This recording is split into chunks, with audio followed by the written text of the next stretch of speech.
দ্বিতীয় খণ্ড পর্ব ২ লেখিকা প্রিমা ফার্নাজ চৌধুরী। দুজন কাজের বোয়া লিখেছেন রওশনারা।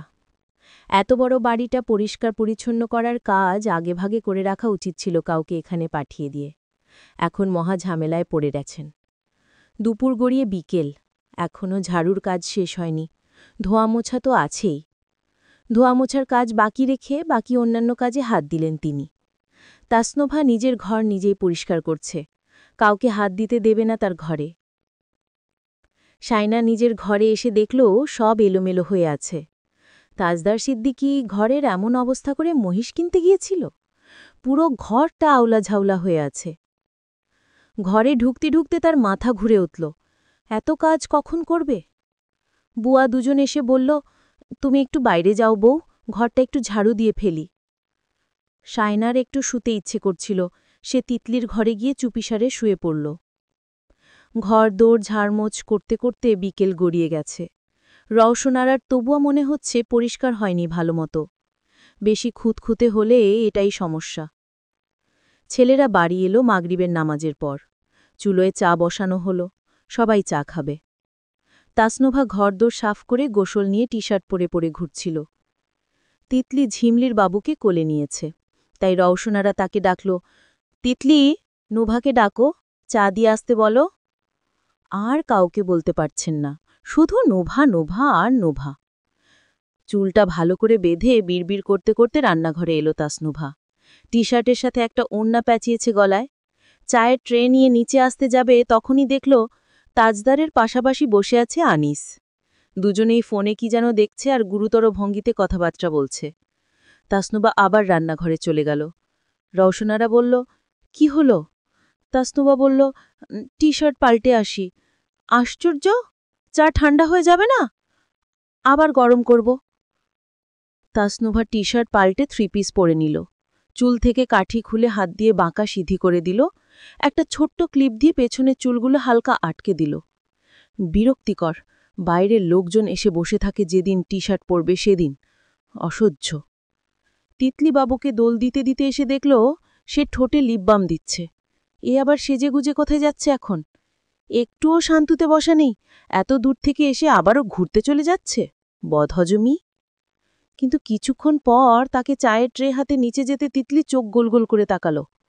নিচে যাওয়ার জন্য এত সাজগোজ? নতুন ড্রেসও তো দেখছি।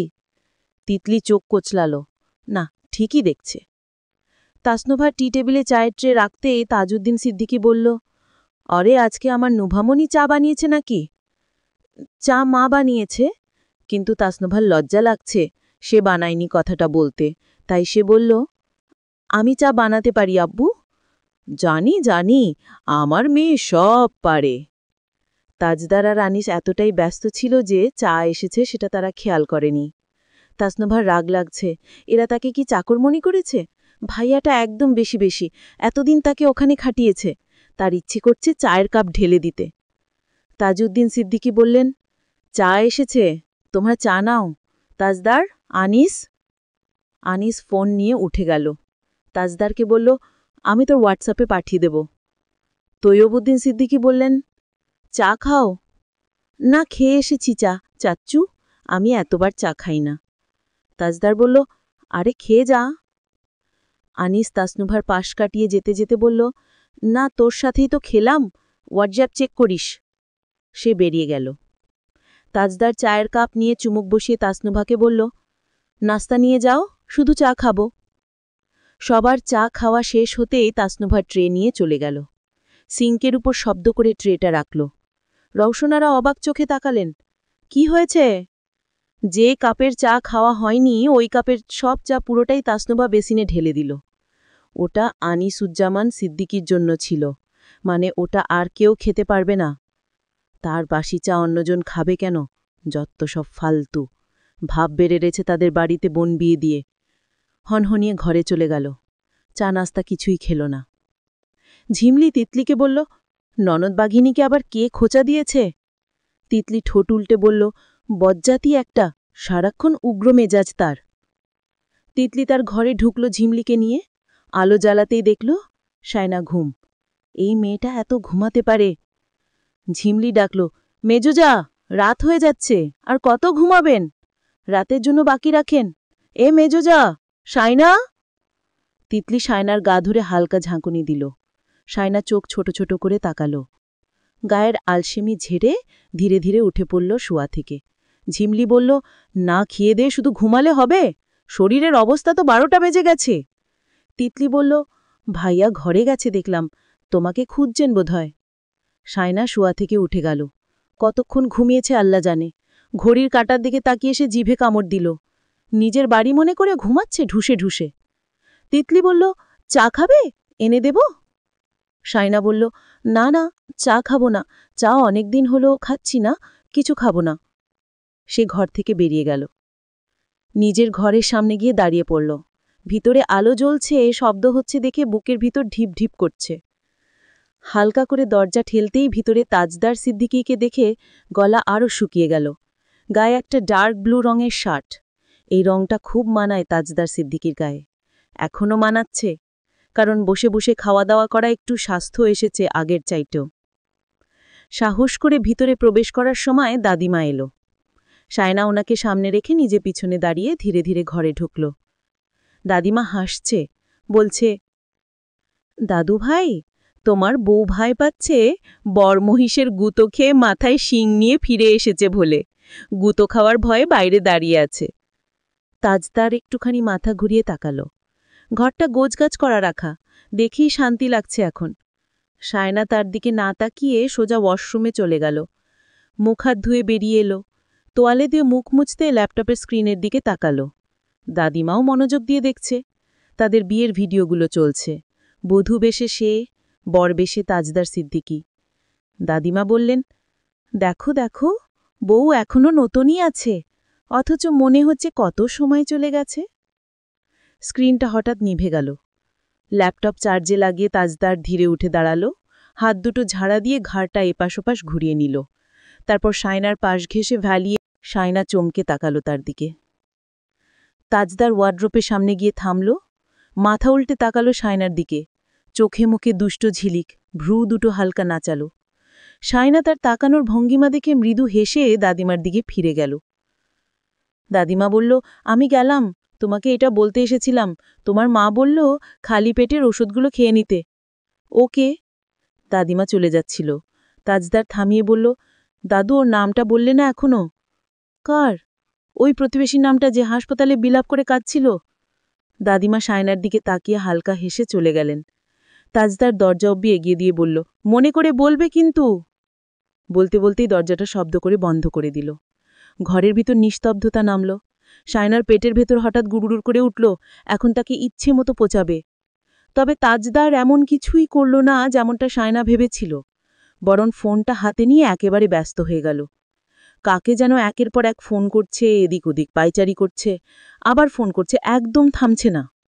শায়না অনেকক্ষণ ধরে নীরবে তার এই অস্থিরতা দেখছিল। অবশেষে বিরক্তি চেপে রাখতে না পেরে মৃদুস্বরে জিজ্ঞেস করল, কার খোঁজ করছেন? তাজদার ফোনটা কান থেকে নামিয়ে একটু থেমে শায়নার দিকে তাকালো। ঠোঁটের এক কণ টেনে সে বলল, ওই প্রতিবেশীটার খোঁজ করছি, যে হাসপাতালে চিলিয়ে চিলিয়ে কাঁদছিল। কথাটা শুনে শায়না আবারও ঘুরে দাঁড়ালো। সে চলে যাবে এখন এই ঘর থেকে, বাজে লুক। তাজদার ফোনটা কানে চাপল। ওপাশে তৌসিফ কথা বলছে। অনেকক্ষণ কথা বলল তাজদার। কোন বিষয়ে কথা বলছে সেটা শায়নার কাছে স্পষ্ট নয় যদিও, তবে শেষের দিকে রসিকতা করে বলল, ওই প্রতিবেশীটার খোঁজ পেয়েছিস? আমি তো হাটে বাজারে যেতে পারছি না, মানুষ আমাকে জাপটে ধরছে জানার জন্য ওই প্রতিবেশীটা কেন এমন বিলাপভাবে কাঁদছিল। মা বোন কাঁদলে মানা যায়, কিন্তু প্রতিবেশী কেন বিলাপ করে কাঁদবে? হুইসি, আমাকে তো একটা জবাব দিতে হবে তাদেরকে। শায়না রাগে ফুঁসতে ফুঁসতে বলে উঠল, আমি মোটেও বিলাপ করে কাঁদিনি। তাজদার কপাল কুঁচকে তার দিকে তাকালো। শায়না টেবিলের ওপাশে চলে গেল। টেবিলটা গোছগাছ করতে লাগলো, নিজেকে ব্যস্ত রাখল। তাজদার টেবিলের ওপাশে দাঁড়ালো, টেবিলের ওপর হাত রেখে। শায়নার মনোযোগ আকর্ষণ করার জন্য ডাকল, হ্যালো। শায়না তাকালো চোখ তুলে। তাজদার সিদ্দিকী সিরিয়াস ভঙ্গিতে বলল, প্রতিবেশী বউ কেন বেলাপ করে কাঁদবে? হাতে নাতে প্রমাণ না পাওয়া অবধি আমি বিশ্বাস করছি না। শায়নার মুখ গম্ভীর হয়ে গেল। তাজদার তাকে আপাদমস্তক দেখছে। শায়না ওড়না টেনে নিজেকে ঢেকে ঢুকে বই গোছগাছ করতে লাগল। বলল, করবেন না। তাজদার সিদ্দিকী সরু চোখে তাকিয়ে প্রশ্ন ছুড়ে দিল, আসল রোগী কে? শায়না তার দিকে আবারও তাকালো। শায়না একটা বই মুখের ওপর তুলে দিয়ে বলল, আমি ঘর থেকে বেরিয়ে যাব। আমি কি করেছি? শায়না মিনমিন করে কি যেন বলল। তাজদার মাথা একটু উঁচু করে ডুলে ডুলে হেঁটে শায়নার পাশ দিয়ে হেঁটে যাচ্ছিল। একদম পাশ দিয়ে হেঁটে যাওয়ার সময় ফিসফিস করে বলল, let me see the result of my magic Shayna Mumtaz. শায়নার কান গরম হয়ে উঠল। অসভ্য! বিড়বিড়ি করে বলল, কুচুর ম্যাজিশিয়ান, মহিষের গুঁটো খেয়ে হাসপাতালের বেড থেকে উঠেছে 2 দিন হয়নি। বলেই ওড়না দিয়ে নিজেকে আরও ঢেকে ঢুকে নিল সে। দেখাবে না তার ম্যাজিকের রেজাল্ট। তাজদার তার বিড়বিড়ি করে বলাটা বুঝে ফেলেছে। মাথা নিচু করে শিং দিয়ে গুঁটো মারার ভঙ্গিতে শায়নার দিকে এগিয়ে আসতে আসতে বলল, এসো, তোমাকে দেখায় কিভাবে মহিষ আমাকে গুঁতো মেরেছে। এসো এসো। বলেই শায়নার দিকে হেঁটে এলো হেলে দুলে, মজার ছলে। শায়না পিছু হাঁটতে গেল, কিন্তু পালানো সম্ভব হল না। শুধু ঘুরে গেল সে। তাজদার সিদ্দিকী তাকে 2 হাত দিয়ে জড়িয়ে ধরে ফেলল পেছন থেকে, খুব আলতো করে। পেটের কাছটায় শায়নার জড়ো করে রাখা হাত দুটো শক্ত করে বলল, it's my right to see the result of my magic Shayna Mumtaz. Don't keep me waiting. Shayna কাঁপছিল তার স্পর্শে। গরম নিঃশ্বাসটা ওড়নার ফাঁক দিয়ে ঘাড়ে এসে পড়ল। এক হাতে তার হাত দুটোকে শক্ত করে ধরে রেখেছে তাজদার, আর অন্য হাতের 3টি আঙুল নিঃশব্দে উদরের কোমল ত্বক স্পর্শ করতেই শায়নার সমস্ত কোষ সাড়া দিয়ে গোটা শরীরটা কেঁপে উঠল। হঠাৎ এক ঝটকা এসে সামনের দিকে ছুটে গেল। তাজদার সিদ্দিকীর বুকে ঠেকে গেল মাথা। সঙ্গে সঙ্গে তাকে আঁকড়ে ধরল তাজদার। এতক্ষণ এটাই চাচ্ছিল সে। দুজনই একে অপরকে শক্ত করে জড়িয়ে ধরে রাখল। শায়নার শরীর কাঁপছিল। হয়তো তার গর্ভে বেড়ে ওঠা প্রাণটি এতটা তীব্র কাঁপুনি আনছিল পিতৃস্পর্শ পেয়ে। শায়নার চোখে অচেনা অনুভূতির জল ভেসে এলো। নিয়মে বাঁধা ভালোবাসা আসে হিসেব মতো, কিন্তু মানুষের প্রতি মানুষের মায়া আসে হঠাৎ অযাচিত নিয়মের বাইরে। নইলে পৃথিবীর অর্ধেক মানুষ সংসারবিহীন থাকত। তাজদার সিদ্দিকী আর শায়না মুমতাজও চলমান।